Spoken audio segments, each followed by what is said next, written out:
গাইবান্ধার সুন্দরগঞ্জে এক UP chairman এবং তার ভাইয়ের বিরুদ্ধে জমি দখল, খাস জমি লিজ দেয়া, অবৈধ বালুর ব্যবসা সহ নানা অভিযোগ উঠেছে। তাদের অত্যাচার, নির্যাতনে অনেকে এলাকা ছাড়া, কেউ প্রতিবাদ করলে মিথ্যা মামলা দিয়ে হয়রানির অভিযোগও রয়েছে।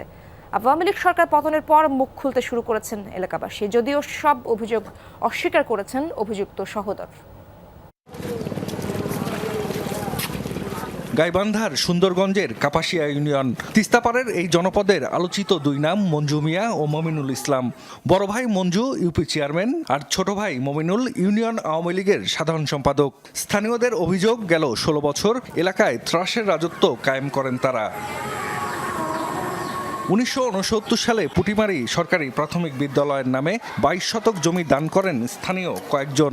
এর মধ্যে ১১ শতক জমি ২০০৬ সালে কিনে নেয়ার দাবি করে সেখানে একাধিক দোকান নির্মাণ করেন মঞ্জু ও মমিনুল।